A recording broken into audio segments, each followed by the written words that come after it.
The Marble Skin Man is the hedonist. Wait, was it? Okay, I guess he wasn't part of the 12? Wasn't he part of the Dirty Dozen or whatever the fuck they were called? I thought so, yeah. He's a professor on loan from Savior School. The severe woman is Downfall. You think you've heard of her before. She's a New York hero, though you're not sure if she attended Prestige. Finally, the cloaked figure is introduced only as Nil. Which professor do you think is the most interesting? Alright, so the attorney, hedonist. I want to know why you need an attorney at a facility, plus it's like I have a regular person.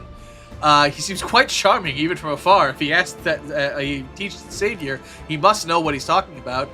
Downfall. I wonder how many villains she jailed over the years. I wouldn't want to meet her in a dark alley or a well-lit one. Or Nil. I still don't know if Nil is human. What's up with the cloak? Hmm. I'm thinking either McCormick or Downfall. What do you think? I'm thinking hedonist. Maybe.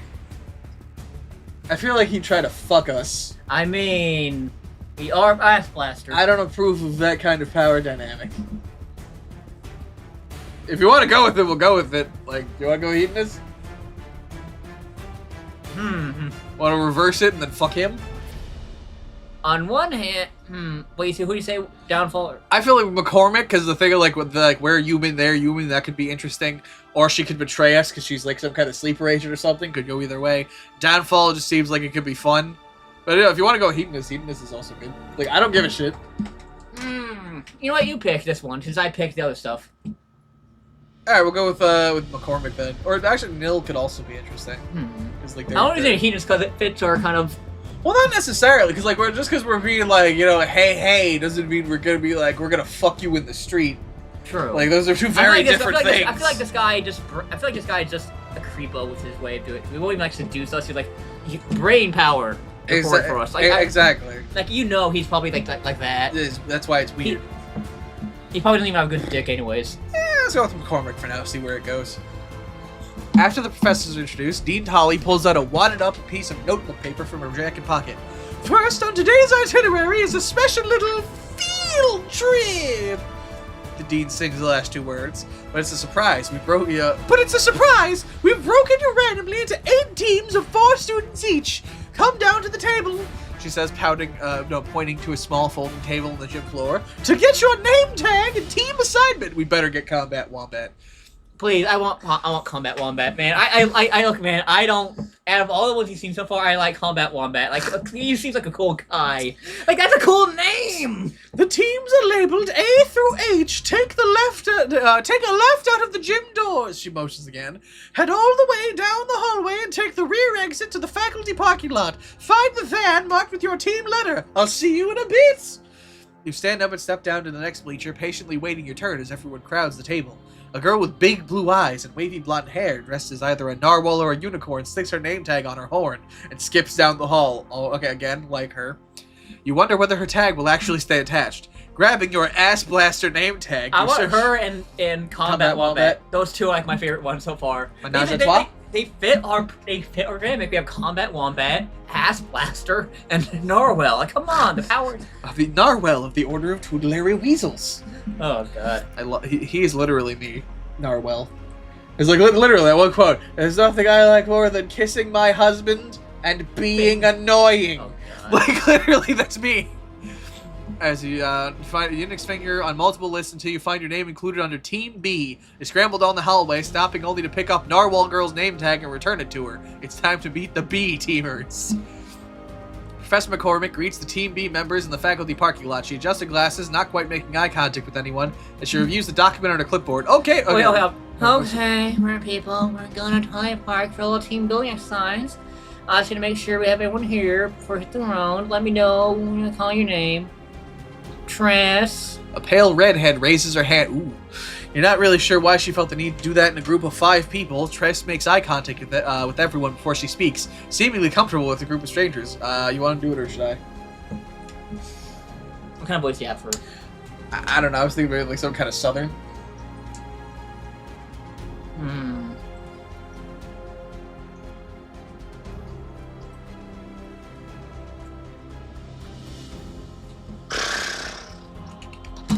What do you think? Can I use my Valley Girl voice for her? No. No. Nah, you're right. Save that for someone who's annoying. Yeah, true. I'm Tress. I'm Tress. I just want to say I'm super excited to be here. Yeah, You can't help but notice that Tress has both the shiniest hair and the pointiest nose you've ever seen. She wears a clingy green bodysuit with small cutouts running down her arms and legs. She looks to be about 20 years old. For some reason, she reminds you of a ballet dancer. Something about her just seems very fluid. Like one of those swirly post-impressionist paintings. Ooh. Do you say anything to her? Smile politely and say, "It's a pleasure to meet you, Tress. That's a cool name. Ooh, your hair is so pretty. You should be on one of those shampoo commercials where the women dramatically toss the hair back and it bounces around and she looks just so incredibly happy to have such nice hair. Smirk and comment, that outfit's pretty hot, doll." He said, "So are you," or act as interested. oh god, how we I feel like we're like up and bouncy with the hair. That like could be kind of we're good. ass blast. We're like outfit. Come on, we're the citizen type. We have to be as Exactly. But like, there's a difference between being charming and being a perv. So like, I wish we can call her doll without being weird about it. Because someone calling, "Hey doll, I like your hair," yeah. but I have to be creepy about But it. yeah, that's kind of creepy. So like, you're with the hair, or "It's a pleasure to meet you." What's a cool name? I like, oh, it's a pretty outfit. That seems like I'm Oh, not. she has hair powers. That's the name. Tress. Like, that's a hair thing. I think. Oh, I could be wrong. So smile. You want to smile politely, or hair, or like the hair thing? ooh, the hair thing. Like, Ooh, the hair thing. Okay. Ooh, the hair thing. She giggles and flips her hair back, letting it bounce off her shoulder. "Just like this?" McCormick's eyes dart around as if trying to determine the name's owner before he or she gets a chance to speak. Stunner? Wait, no, I'm sorry. Wait. Stunner. Hey. An impossible slab of humanity flashes an unassuming smile at the group. His golden armor glistens in the early morning I was gonna sun. flirt with everyone. Really? We could? Fuck it, let's do it. Yeah, anyway, I'm Stoner. It's cool to meet y'all. I don't know about you, but I'm ready to kick some His voice trails off Some as if butt. sensing McCormick's imminent disapproval. some butt, yeah. His violent high five to the weirdly dressed girl catches her off guard. At the last second, her hand shoots up to deflect a potentially closed head injury. If Tress is the team's ballerina, Stunner is the linebacker. You say anything to him? Time for some charm. "Hey, your armor's awesome. I wish it could pull off that kind of look." Shield your eyes over dramatically and stagger backwards, shouting, "Your armor, it blinds me. Too bright." "Hey there, nice arms. You must work out." Just shake his hand firmly, looking in the eye, and go, "A pleasure, Stunner," or he probably gets plenty of attention all Workout the time. or what one do you think? What do you think has more flurry? Nice arms or? I don't know, because I feel like the nice arm, it's not creepy. So either nice arms or like, "Hey, your armor," either could work. I feel like nice arms or the charm works. Which one do you want? More charm. I feel like that's the route. The That's- charm? That's We're a charming pervert. Alright, so we check so this one? yeah. Okay. He nods seriously. Thanks. I ain't roll proof, so I figured why not armor up. The professor pipes up again. Like, is this seriously the name? Oh my god, this is the real name. Ass Blaster. How do you respond? "Yes, the one and only!" I wink at the others, including Professor McCormick. "I need to loosen everyone up. I'm Ass Blaster. I'm excited to be here. So are my feet." With that, I break into a dance. "Hey everyone, I'm Ass Blaster. It's nice to meet you all. I look forward to being part of the team." Or just not. I'm one of the first two. I don't know which. That's what I was thinking. It's like, yes, the one and only, just completely owning that name is great, but also, I'm really excited to be here, and so are my feet, and then just start fucking dancing. Just hit the gritty. Oh god. The one and only. You know what? We're flirting with everyone. It's The one, including the teacher, okay. you're like the one and only. Okay. Miss McCormick's eyes flutter under her owlish glasses. Did you just? She shakes her head Oh and my then god! I don't get paid from this shop. I want. just looks at her clipboard. Oh god. Oh Is this god. Dirty girl. McCormick peers at her list.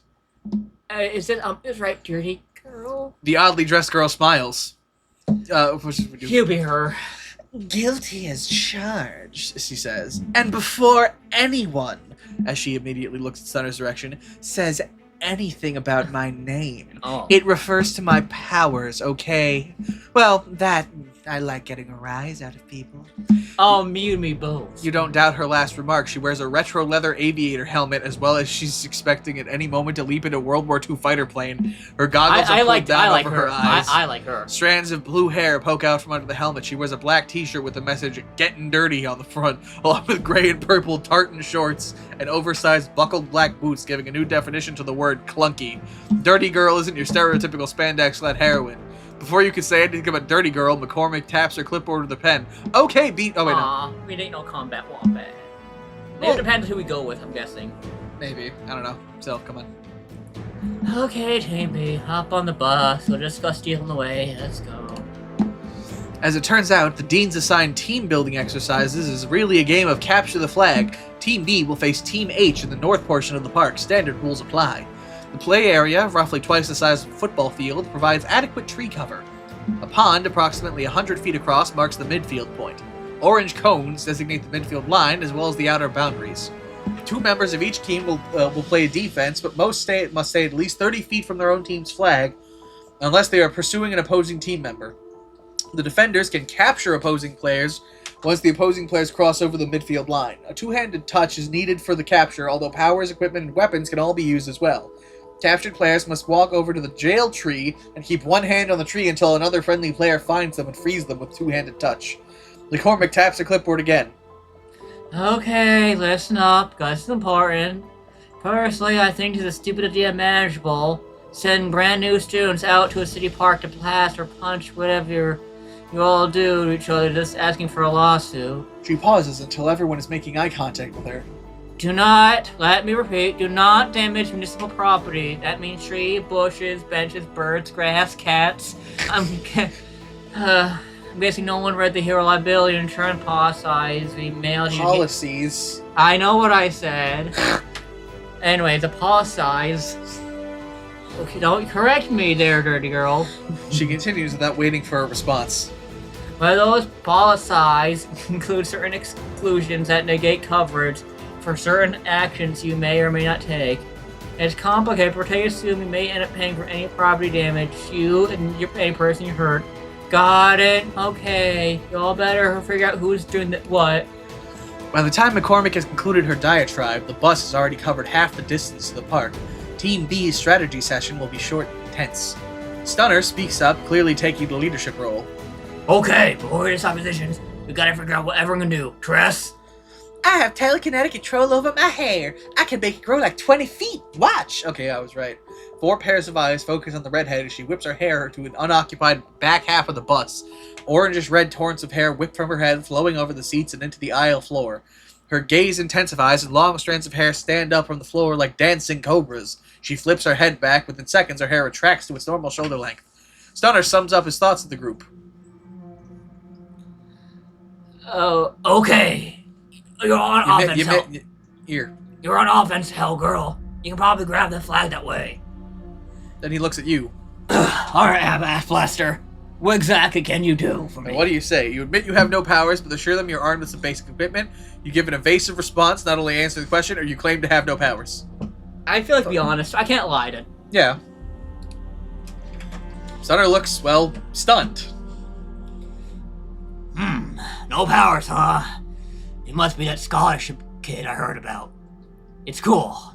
Dirty Girl strokes her chin. No powers. That's pretty brave of you. Or insane. One of the two, she comments. We'll have to figure out which. I like Stunner. He's a big boy. He can probably crush me and break my neck. I don't know why. I'm just picturing Trucules. I'm thinking a mix of Trucules, but also look like a linebacker. Like, he actually has like a linebacker look. Yeah. Stunner explains to the team that he can create shockwaves by clapping his hands together. Combined with natural strength and speed, his abilities make him a natural offensive player. Dirty Girl gives a brief demonstration of her powers as the bus pulls up to park. She points her fingers outward. Thick puffs of smoke ooze from the pores of her skin. Within seconds, she's a keeper. Smoke fills the bus, reminding you of a poorly licensed honky-tonk. A coughing fit seizes the driver, who narrowly avoids driving over the curb. I can make tons of it. Oh, damn. I think we found our girl. So thick, no one can see through it, other than me.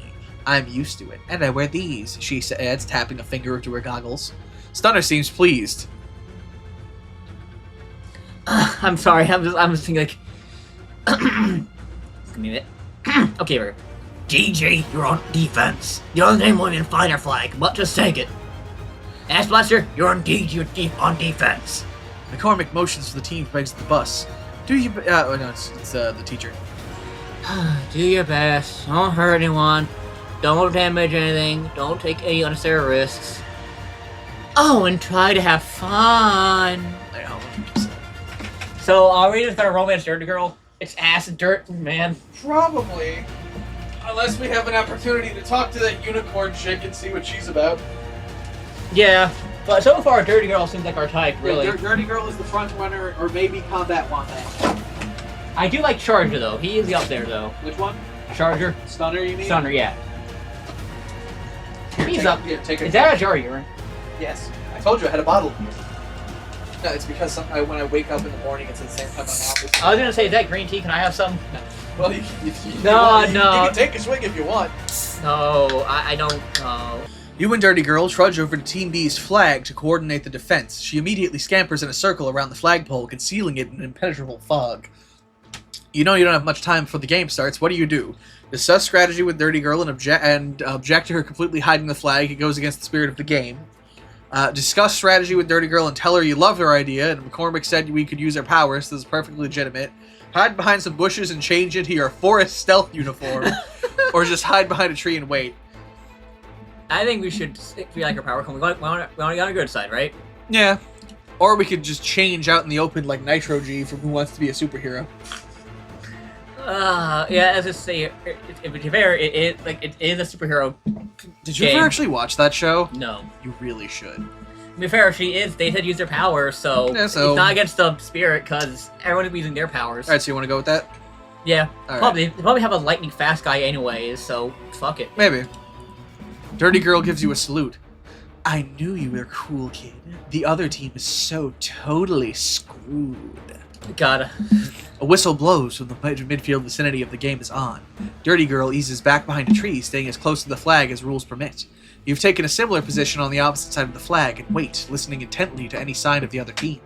A minute passes. Nothing. Another minute passes. No sign of the other team. Dirty Girl hisses at you. Where are they? Before you can reply with a shrug, you spot a flutter of motion between two towering cottonwoods. Something resembling a huge sheet of newspaper flips and flaps in the air, making a soft rustling around. The paper glides close to Dirty Girl's fog cloud. The paper speaks in a high-pitched voice. Do you want to do it or should I? No fair! Cook, they're cheating, aren't they? I think they sound fire or something! You squint at the paper person as it flutters into the shape of a short girl clad in flowing white robes. Cook! A green-cloaked guy eases out of a nearby bush, angling his head in a series of jerks as if to overcome his hood's grip on his peripheral vision. He seems to have a stocky build but nimble feet. You spot some sort of pouch on his chest containing what appear to be throwing knives. The cloaked man speaks to his paper-thin companion. Jeez, I'm giving him the boss voice. Jeez, Origami, can you be a little louder? You're blowing our cover. They lower their voices. The man called Crook points to the cloud. Dirty Girl motions to you from behind a tree, making a stop gesture for it with her open hand. Crook trudges closer to Dirty Girl's smoke cloud, seemingly unaware of your position. What do? Keep watching and listening, circle around behind some trees to sneak closer, or just charge them before they can take the flag? I think charging is bad because they had no actual hurting each other. Well, no, but we're supposed to touch people to do things. We're not actually gonna tackle them. But I'd say because Dirty Girl's wait, I'd say stop because she really has a plan. Yeah. All right, so do that. The girl named Origami continues to nervously flutter around the cloud. Wisps of smoke dissipate with each of her flaps. Crook scans the area again before waving his hand through the smoke. You can see them whispering to each other. You focus, listening carefully to attempt to filter out this melodic chirping of nearby birds. You slip in your earbud and flip on your listening device, the small plastic dish on your collar capturing the conversation. Crook whispers to her, Origami, keep alert! I'm gonna try creating a portal through this stuff. I don't think it's poison. I think it's just some fog or something. Origami nods and replies softly. Okay, I'll keep my eye. Just hurry. I like Origami. Yeah. Dirty Girl gives you a fist signal. You have no idea what she wants. Does she want you to try and capture them now? Move closer? Do it. So we try and capture them or creep closer? What do you think the fist means? Huh? What? Oh. I think it means go for it, but I don't know. I would say go for it, yeah. Go for it? Okay. Okay. You aren't just fast. You just aren't fast enough. By the time you moved out of the brush, Origami has already spotted you. Crow company! She yells. It's all right, let's roll. He barks, emerging from the cloud with your team's flag grasped tightly in his gloved hand. They both race to the midfield with you and Dirty Girl in hot pursuit. You and Dirty Girl sprint in pursuit of the pair, but somehow you manage to immediately lose them. Upon passing the pond, Dirty Girl hisses. Heads up, we're in enemy territory now. You try to slow down and strategize, but Dirty Girl pushes on your shoulder, insisting that you both keep going. You turn your head and protest her pushing, but you tumble forward into the grass face first. Dirty Girl, trailing, closing behind, sprawls on top of you with a thud. Damn it, Captain Powerless, watch where you're going. But both of you can respond. A third voice chimes in. Well, this isn't much of a challenge. I hate him. Crook glides through a spruce tree and reaches down to tag you and your partner before you can even begin to stand. Dirty Girl's unexpected shriek scrambles your inner ear. Get your hands off my ass! Oh, I hate Crook. Crook chuckles and something about making a thorough capture. He curls a finger, gesturing for you to stand. I'll escort you two to our jail tree, assuming you can manage to put one foot in front of the other. Origami flaps close to you, her paper-thin fingers clutching your team's flag. You and Dirty Girl slowly stand as Crook commands, Let's go! Up ahead, you hear yelling, then a boom rattles the ground under your feet. Raw curiosity compels you to pick up the pace. You swing towards a particularly large pine tree and land right into the thick of a battle. Stunner claps his meaty hands together, resulting in a tremor that knocks a skinny brown and blue-clad boy on his butt. The boy shakes his head to clear the cobwebs and then rolls away. From Stunner. Tress has grabbed Team H's flag with her telekinetic tendrils and literally skips up to you as you reach the jail tree. Hey, look at what we have! Wait a minute, you're supposed to be on defense, and who's that? She asks, gesturing to Crook. Tress's eyes widen as Crook reaches to tag her. She twists away and ends up running back to Stunner, who is still beating up the skinny kid. Oh my god, Jesus Christ, Stunner, what the fuck? Stunner, apparently not worrying about being tagged, snatches the thin boy by his collar and picks him up with one hand. I think we've got... Oh, no, that's you. I think we got this. The boy loudly protests. Hey, this is supposed to be a game. We're not trying to kill each other. Stunner casually tosses him aside. The boy lands on the ground with a thud. Then Stunner jerks his head, focusing on Team H's other defender, a small, dark-haired girl wearing a simple gray sweatsuit. Her expression is vacant, as if she's examining the air itself. Tress yells for Stunner to turn around, but he just shrugs it off with a curt, In a minute. Stunner marches over to the dark-haired girl's direction. Are you playing or what? Just lay down if you're hurt. The girl turns her face to him, but does not respond. I said lay down, Repeats Stunner, extending his arms for another thunderclap. The girl's arms are made limp at her sides. The skinny kid struggles to get up, yelling. wait. No. Stoic, get away from him! What do? I do nothing. She's on the other team. Stunner knows what he's doing. Yes, no? Yeah, Stunner knows what he's doing. The world vibrates when Stunner's hands slap together. Your teeth rattle. Two birds on a nearby branch zip away for high ground. But the girl still stands there, staring at him. She holds one of her arms absent-mindedly and rubs it up and down. You want to do this or should I? Yeah. Are you finished? She asks. Origami has been screeching and trying to make her way over the chaos. Were you her or was I? Yeah, you were her. Guys, it's over. I'm staying with your flag. Stubble surrounds Crook's arm as he ceases his pursuit of Tress and turns to Stunner. We win! Stunner pivots just in time to see this happen. He scowls at you and Dirty Girl. He doesn't look happy. The team doesn't handle the loss well. Stunner blames you and Dirty Girl for leaving your posts. Tress is on the verge of tears, blaming herself for getting captured.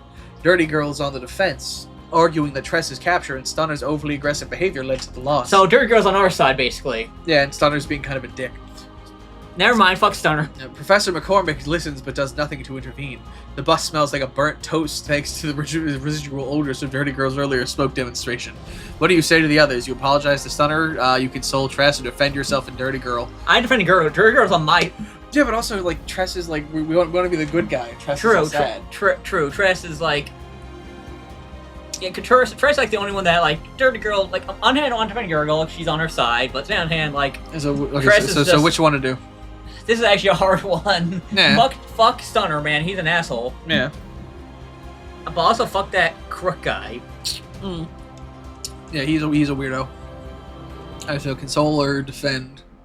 what do you? You know, let's consult Triss. I feel like she needs to. Okay. We're the good guy, you know. You take Triss's hand and compliment her performance, stressing the way she snagged Teenage's flag with her hair. She slowly starts to resemble her normal, cheerful self. Thanks, Ass Blaster. That's really sweet. I just really didn't want to let anyone down. Her pale pink lip curls into a slow smile as you reassure her. We'll get him next time, okay? Well, hopefully we won't have to do that again, but if we do, we'll get him. Yeah, you know what? Yeah, we did the right thing. Yeah, Stunner scowls at you almost as if he expected you to apologize for your performance in the game. He just crosses his arms sullenly and stops speaking to anyone. Bitch. Just hours into your hero training, you fear that you've made an enemy of the toughest hero in the school. At least half the heroes among us! Swearing on. Program is crowded around the flat-screen television in the lobby of the Heroes Hall. You maneuver around the edge and crane your head out for a peek at the screen. The bronzed and coiffed news anchor introduces the story of Dry Reverence. His eyebrows narrow and furrowed as we speak. WSBK-11 now has more details on the shocking bombing at the Burgers and Rings in East Meadow Avenue this morning. Oopsies. We go live to Tammy Tolliver on the scene. Derek. Wait. It's a woman. Don't do that voice. Do the voice you were doing. No. Yes. Derek, the community is stunned by the bomb which customers injured. I mean, fuck.